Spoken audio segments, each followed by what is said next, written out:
Welcome to Manufacturing Talk Radio.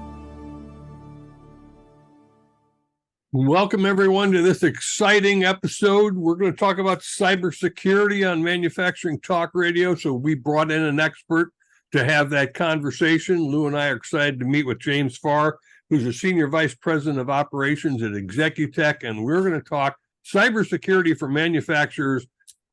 James, I'm just curious, how many manufacturers are sitting out there, small, medium, large, with little or no cybersecurity? Well, the easy answer is far too many. And in my experience, it really is. It's far too many. It's just security for so long has been a second thought, right? It's like, yeah, I'll get to that when everything else is done, or that gets the last of the budget, okay, I guess we'll spend some money there, kind of a reluctance. But this day and age, I think it's time for folks to kind of realize that we are no longer in an optional game anymore. It is, we have to layer some things on, or we are playing with our entire organization. I don't mean to be blunt about it, but that's really what it comes down to in some cases. Well, one of them learning a lesson, not a manufacturer, but Lou, one of your favorites, MGM Grand and the Bellagio, they're down. Cybersecurity attack. They haven't recovered yet. What should they have done, James? I don't know enough about the details to understand the nuances or what could have been different. There's not a whole lot of disclosure about that just yet. So ask me again in a few weeks, I may have more information. Clearly, I mean, it's easy for me to say sitting outside, but more, something went wrong somewhere. So we need to figure out why. And I hope that they are willing to disclose what they learned from it so the rest of us can as well. Because this is part of the problem with cybersecurity. Everyone's being so secretive about, oh, don't tell anybody that we got breached. Come on, everyone's getting breached out there. So let's be open and honest about it and learn from each other so we can start stopping these attackers from, making so much money. It's becoming a growing industry every year. So we have to be the ones to do something different, I believe. Now, what are the common threats? Where are the rabbit holes most people step into inadvertently? Yeah, I'll talk manufacturing. Seems appropriate for where we are today. So specifically for manufacturing, what I see or what we see most of are attacks through phishing, right? So I pretend to be somebody else other than who I am. I worked with an organization last month. They actually lost $150,000 through a phishing attempt. Now, it wasn't their email account that got breached. This is part of the problem too. It's not always us. It could be somebody else we're working with along the supply chain, right? So a vendor of theirs, they negotiate an amount for a deal, and the amount is $150,000. And what they did not know was that there were attackers inside of the vendor's email system watching this email chain going back and forth, learning, waiting, watching. And as soon as they agreed on $150,000, that's when they stepped in and did their thing. They sent an email with a reply to all, so it had all the previous chain on it, looked just like it was all there, and said, okay, here's the link to pay. And worse yet, they bought a domain. So your .com, right? This manufacturer had a W in their name. The crafty attackers bought a domain that had two V's next to each other in the same place the W would have been in the manufacturer's name. So people look at it, their brain scanned over it, they clicked a button, paid out $150,000, lost $150,000, and still owed $150,000. So phishing is a big deal. Business email compromise, and most of all, unfortunately, ransomware is still this growing industry. And we're seeing a bit of a shift. So ransomware used to be about encrypting your files and then holding them ransom. And if you didn't pay, you didn't get your files back. Nowadays, we're seeing more and more, it's a fancy word, exfiltration of data, which is a fancy word of saying we're going to steal your stuff you don't want gone, right? Your HR data, intellectual property, things like that. We're going to steal that. And if you don't pay, we're going to threaten to sell that to the public. So now we're seeing a movement toward less and less of the encryption and more of the stealing data and threatening ransom that way. So that's what we're looking forward to out there. We're in the wrong business. I don't want to be in a growing industry. I want this thing to shrink. Let's be honest. But we're not Russian or Chinese either. It's true. Oh my God. I think that's where a lot of this is coming from. Ransomware is the one, James, that I find most troubling, because that can really cripple and even kill a company. Yeah. In fact, one of the statistics I saw that really scared me was that the average downtime was 21 days. So imagine your company, imagine you get hit by ransomware and you respond correctly. You've got proper backups, you've got an incident response plan in place, you respond the way you need to, you tell the attackers to take a flying leap, you restore all your data. 3 weeks, you've been down, no one's working, no products are getting out, and your staff is going without pay probably because you're not making any money either. So some organizations do not survive that 3 weeks. And that's a pretty scary number on top of the ransom, right? Which we see, which often, I don't say often, in my experience, there have been times and justifications that organizations needed to end up paying the ransom in order to get their files back. I just don't want anybody to ever be there again because I want to stop funding these people. Yeah, amen to that. One of the things that you have talked about is remote work. When COVID came along, we all went to working remotely. We accessed the company systems from home, and it opened all kinds of doors. It did. You're right. And we are potentially dealing with insecure networks or even insecure computers, right? What if it's a family computer used by the kids who are going on sites that we're not watching at the same time, right? That's on the same computer. So one of the pivots we've had to do, and I want to encourage anybody who's either has or is considering a hybrid workforce, which is pretty much everybody these days, to look at putting some of these security measures in place to try to secure that as much as possible. And there are technologies out there that have gotten pretty good about it.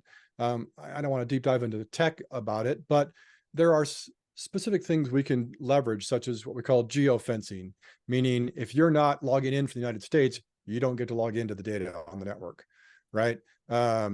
We have things like managed detection and response, where there's a team of people who are monitoring your network 24/7. And if they see something suspicious, they not only alert you to the suspicious activity, they start responding to it on your behalf. So this is a feature I really like.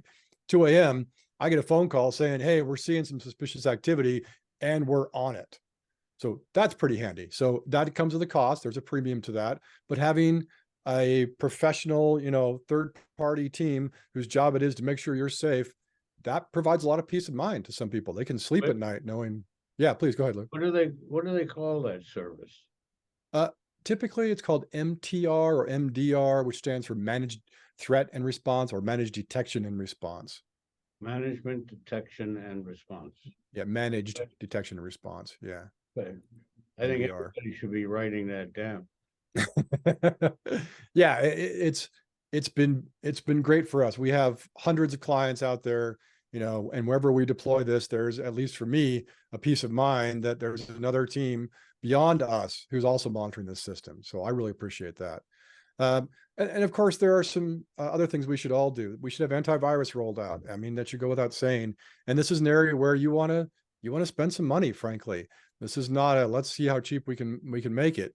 This is what's protecting the first layer of defense between, the bad guys that got through and the rest of the system. So I really recommend spending some money on an antivirus system. And then again, I don't want to throw products out at you, but Microsoft has a tool called Intune. And Intune is really designed for a hybrid workforce. We use it at Executech here.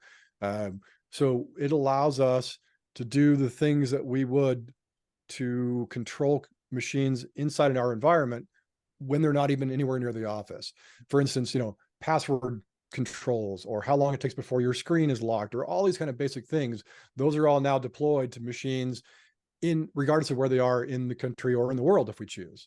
So I really recommend that for anyone who's doing some nationwide hybrid work, is to consider something like an Intune or similar product as well. That was a really long answer to your question. Sorry, but Right. Well, the longer, the more informed. When all else fails, James, is there such a thing as insurance? There is. Yeah, there's cyber insurance.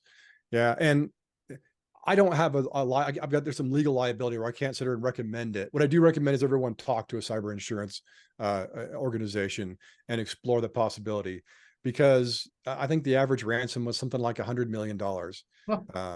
Yeah. I mean, the ask was in the billions, but the average ransom was around 100 million. And of course, that's across the whole spectrum. But unless your organization can suddenly cough up millions of dollars in cash, the only way to handle this is through a third party like a cyber insurance company. Now, what we're also seeing is that cyber insurance companies are enforcing certain security minimums in an organization before they'll accept you as a client.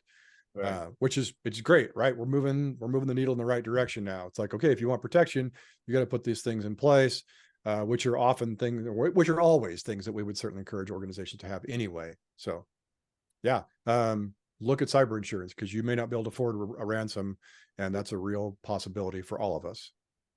James, let's talk about Executech for a moment. Sure. I'm a manufacturer. I call up Executech. What can Executech do for me? What are your services? What's the process? Yeah, great question. Thank you for asking. We really cover 3 areas. That's your IT services. So server, workstations, network infrastructure, internet providing, switches, hardware, all that kind of stuff, all that level. We also have a cloud team. So their job is anything to do with cloud, engaging in cloud. So your Amazon, your Microsoft Azure, if you want to put a server in the cloud, if you want to migrate to the cloud, if you want to use email in the cloud, those are the folks that you engage with. Then we have a cybersecurity team, of which I am a member now, and we do the things that you and I are talking about today. So yeah, so we will do support, either remote support or on-site support. If you're in one of our regions, we're typically in the western half of the United States. We will come in. We want to really right size the IT hours to the needs of the organization. So we'll come in, we'll evaluate your environment, the number of machines you have, and come back with a proposed number of, say, hours per month that we will assign a person and send them to your environment and say, here's your IT person. You have any needs, you call that person at any time. You know, if there's something that blows up in the middle of the night, that's who you call. So we actually assign people to clients so that you get to know that person, they get to know you, they get to know your environment. If Joe calls them up with a printing problem again, they're like, oh yeah, I already know how to fix that. And, you know, so we save a lot of time and effort in relearning by assigning particular individuals rather than teams. So Great. Again, long answer, but I think I got it covered. No, that's all right. That kind of helps, you know, where we're going in this conversation, because manufacturers, I have to believe, James, and correct me if I'm wrong, that it's less expensive in the long run to have a cybersecurity program than it is to take a hit. Yeah. This is one of those return on investment questions, right? Or an insurance question. We all have insurance on our cars because chances are really good we're going to get in an accident. This feels really similar to me, and I feel very similarly about it. So yeah, I think we should all. I appreciate the mindset that everyone has. Let's protect our environment. I also want everyone to switch that mindset and have an additional one, which is, what do we do if and when the crap hits the fan, right? What do we do if we find out we've been breached or attacked? And that is not the time to start making those decisions or finding the right contacts or looking for a cyber insurance or an attorney, right? So you want to prepare ahead of time. So this is the incident response plan. Really, I really want to encourage everyone to get in the habit of setting yourself up for success with this, because unfortunately it's kind of an eventuality, right? There are very few organizations that have not been hit in some fashion. Something like 83% of organizations out there have experienced some kind of breach. Doesn't mean it was successful or it was big, but some kind. So let's prepare accordingly. Let's have a reactionary plan in place that we have practiced. Everyone knows the right steps and who to call and what to do, so we minimize that downtime as much as possible. James, how do we bring the employees up to speed? Yeah. So that's also a very excellent question. Thank you for asking that one. Because nowadays, we, like the IT and the cybersecurity professionals, we're going to put all these services and tools and antivirus, all these things, firewalls, right, in place to try to prevent attacks from happening. And attackers know this too. So they're going after the busy human. They're going after the poor employee who it's 6:30 p.m. They're on their 300th email. They just want to go home. They're trying to get through the day, right? They start clicking on stuff. We are human. We make mistakes. We tend to react emotionally first and then logically. At least that's my experience in traffic. I can see that come up sometimes, you know. So I don't know whether else has experience or not, but so they're playing on those aspects of us. So we really want to educate the users of what to watch for. Most attacks these days are coming through, as we mentioned, through phishing attacks, which is sending an email going to an employee in your organization. So let's go where the problem is. Let's start teaching the employees what to watch for, how to be safe, how to respond, some red flags to pay attention to. Like, I got an email from my mom with an attachment. Why should I care? Well, it was at 2 a.m. That was a little suspicious, number one. And I'm glad I did, because her account happened to be breached and the attacker had sent out some malware using her account to everybody in her contact list, of which I was a member. So that's kind of one of the things we're going to teach. We want to teach people is not just who it's from, but when, and was it expected? Is it a conversation, that was anticipated? Those kind of things. And to really carefully watch that domain name, because it could be 2 V's instead of a W. Ugh. So I don't know if there's any, this thought just flashed across my mind. Let's do it. AI and cybersecurity. Yeah. Is there a connection? Yeah, there is. There's a big connection, actually. Let's talk about the good side of it. So the good side of AI and cybersecurity is it's fantastic. I can take disparate information from multiple sources that a human could never sift through and find a pattern, and ask AI to find a pattern in that, and it can.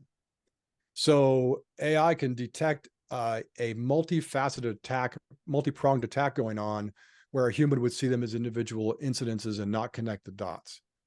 So I can say, pull 10,000 pieces of information in and give me a compiled report.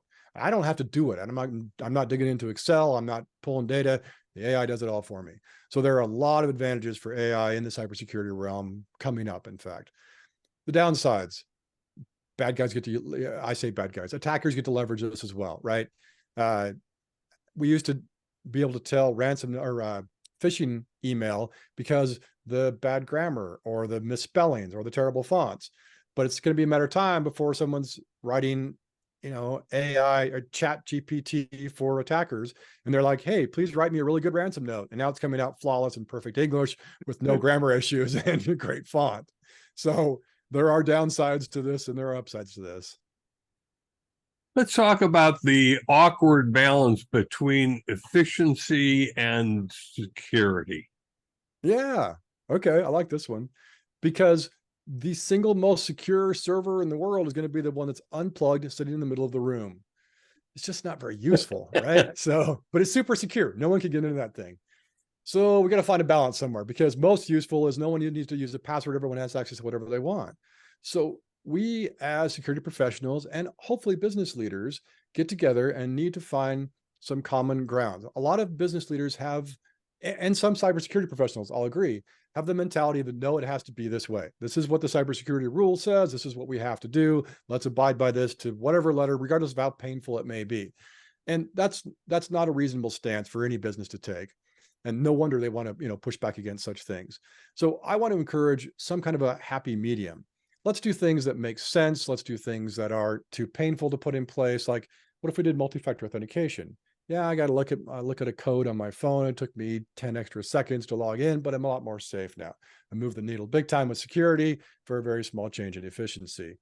So that's really what I want to encourage, again, business leaders and cybersecurity professionals to do is find some happy medium ground. Because if you just say, hey, we're going to lock this thing down as much as possible, employees start to complain and morale tanks. So that's not where we want to go. We want to go to a place and we want to explain it to people as we go. Because it's not just, hey, we're locking this down and no one says anything and you just can't do that anymore. I'm in charge of internal communications for things that we roll out. And so I think it's super important that everyone gets on board. Like, hey, here's a proposed idea. Here's why we're doing it. If you have any thoughts, let me know. If I don't hear back, I let them know a date and time, then we roll it out. So just getting people involved in this, getting business leaders involved in security, making them part of the conversation, department heads, all that. Yeah, I segued a bit here, but back to the original question. Yeah, find a happy medium between efficiency and security, because it doesn't have to be either extreme. But I also need business leaders to be willing to bend a little and realize that nowadays we're going to need to put some things in place that are going to decrease efficiency marginally in order to keep you more safe. One of the things that Tim and I have discovered over the 10 years that we're doing Manufacturing Talk Radio is that manufacturers, they really know a lot. They know how to make their product, they know how to sell the product. There's a lot of things they know, but there's also a lot of things they don't know. So in the face of what we've been talking about with regards to cybersecurity. So here I'm a manufacturer and I'm listening to you talk, and okay, so I went and I got insurance and I'm going to spend whatever that's going to cost. I put in software systems, I'm in the cloud, I'm this and that. When it's all said and done, and I've done all that, am I safe? Or is there a continual evolution going on with cyber hacking that I'm not secure? I'm only somewhat secure. And how do I keep monitoring my system to make sure that I'm secure? Excellent. I love that. Yeah, unfortunately, it is an ongoing cat and mouse game. Every time security finds a new tool that stops the attackers get crafty and find a new way to get in. And software is continually evolving, right? We're on Windows 11 now. How long before Windows 12 comes out? It has a whole new set of vulnerabilities and holes and exploits in it that attackers can leverage. So we do need to find some way to be continuously engaged in our security. The simplest solution is engage with a cybersecurity team. That's what this, like if you want to do email, you don't try to invent it yourself. You go find someone that does email and you engage with them. I would encourage that with security. At least get a what we call a risk assessment. Have someone come in and do an honest assessment of your network environment, your servers, workstations, all that kind of environment, to get an idea of what risks you have, because this is really what it's about for us. We're never going to get to zero risk. It's an ever evolving landscape, as you mentioned, but we can certainly move the needle a lot. And we can do that by tackling the things that are at highest risk to the organization and working our way down. So one of the things that all risk analysis includes, and certainly we would do if you engage with Executech, and I do frequently, is create what we call a risk register. So we're going to list everything we can think of that we've run across, that you've run across, that other manufacturers have run into, that caused some kind of downtime or outage. And then we're going to address every single one of those and look at it. What's the chance of it happening? What's the likelihood? What's the impact if it does happen?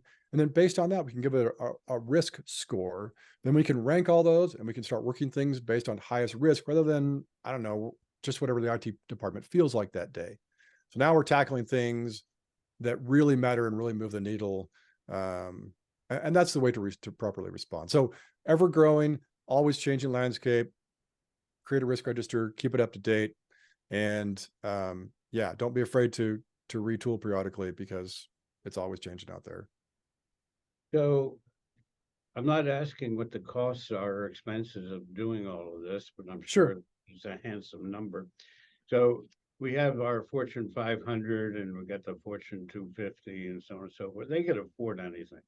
Oh yeah. And then you got the middle-sized companies. And they can, if they're aware enough, okay, we're going to have to spend 5x to make sure that we're secure.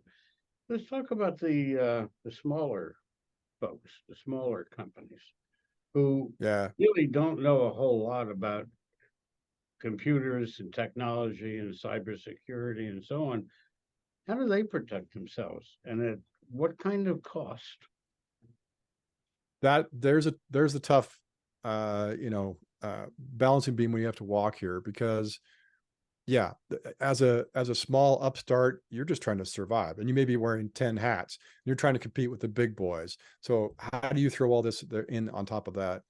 So this goes back to that. Let's get cybersecurity to work with business leaders and find in this case, a path that works. So let's put something together that makes sense. Let's not just throw, okay, here's your 23 things you must put in place right now. Otherwise, no way.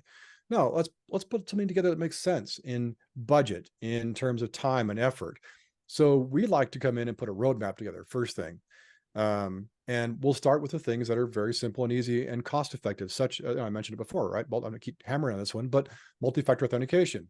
It doesn't cost you anything. You just go click a button, turn it on, right? So now I've increased my security, but it didn't cost me anything. So that's really where I want to encourage small businesses to look. Are those low-hanging fruits where we can really move the needle on security without a whole lot of cost or effort involved? And then let's start working our way up the scale. That first, it's going to be an ever increasing scale. The easy, inexpensive ones, and then the medium ones, and then later on, maybe we look at some more ones if you can grow to that level. But there are certainly things we can all do right now to improve our security stance, regardless of the size of our organization, and that we should be doing. I think I mentioned to you in one of our previous conversations that I've had the unpleasant job of going on one of these attackers' sites and seeing the information that was for sale out there. And there is no one who is exempted from this. Yes, it was big companies and medium-sized companies. It was also charities and hospitals and schools and gas stations and small mom and pop shops and dentists, and there was no one safe. So I really want everyone, if you're starting up a company, then this is part of your build from the ground up. It just has to be. This is the world we live in these days. So yeah. So anyway, back to your original question. Let's start small. Let's do things that make sense with the budget. And then let's start forecasting other areas we can include to increase our security stance as we go. So at least we're improving as we go along. So at this point in time, why don't you give us your URL, your email, phone numbers, whatever you wish, because I know I'm about ready to call you. So. I appreciate that. Yeah, unfortunately, it is a scary world. There are a lot of things that we can do. And I really want to encourage everyone, whether you hire us or another cybersecurity expert or look at it yourself, to please, please, please get yourself in a better security stance. You do not want the organization that you built, from the ground up to fold. That is not a place you ever want to be, or at risk of having to pay a ransom to keep that thing afloat. Anyway, so we created a website for this. So it is executech.com/cast, CAST. It's part of our podcast. You can email me. I am James at executech.com. I get to do that because I've been here for 10 years. So I get the no last name thing. So James at executech.com, executech.com/cast. I would love to talk to anyone about this stuff. We can just have a conversation. I'm a tech, not a salesperson, so I will not sell you on anything, but I'd love to talk. Let's get you safer. So for 10 years, you're basically a newbie. I've been doing 50 years. I have 35 years IT, so just 10 years at Executech. Okay. Well, that's really terrific. Tim? We appreciate, James, you joining us and giving us some information so that our manufacturing viewers can make a decision that has to be made, and they may find that it costs less than they expected in hard dollar costs, and there are some inexpensive things they can do quickly. So we encourage you to reach out to Executech and James Fair, their Senior Vice President of Operations. And James, thanks for joining us. It's my pleasure, Tim. And Lou, thank you so much for the invite. It's been great to be here. You're welcome. And you will be doing an article for our Manufacturing Outlook e-zine, which will be coming out next month, and you can get more information. And for anybody who is listening to this show, we would appreciate if you like the show, give us a like, give us a subscribe, give us a comment. If you have questions, we'll be happy to answer you. But one thing for sure, hit that like, listen to the show, read the magazine, Manufacturing Outlook. It comes out every month. It's free. All you have to do is hit the button and you'll have it in your mailbox. Thank you, James. My pleasure. Take care, everyone. Be safe out there. Thanks, everyone, for listening to this episode of Manufacturing Talk Radio. That's our show for today. Thanks for listening. If you enjoyed this episode and would like to support the show, please like and subscribe, share on social media, or leave a review. You can find us on YouTube, Spotify, Apple Podcasts, Google Play, Rumble, or your favorite podcast app. Visit us online at mfgtalkradio.com for our other episodes. We have also included links to our advertisers below. Thanks again, and we'll see you next week.